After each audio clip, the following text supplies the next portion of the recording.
canciones un poco más instrumentales para que las bailéis.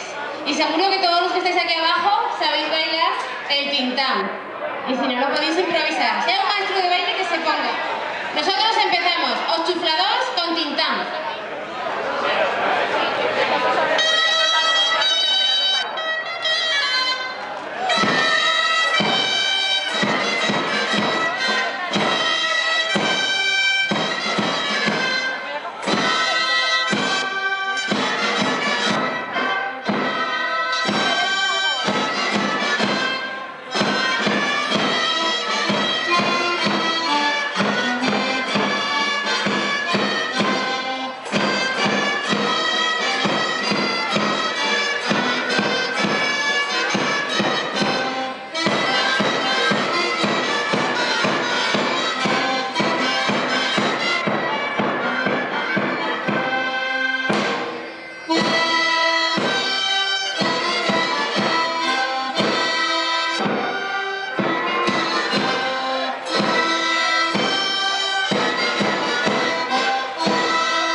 Me parece que no vais a bajar bien esa comida que os habéis echado como no bailéis, ¿eh?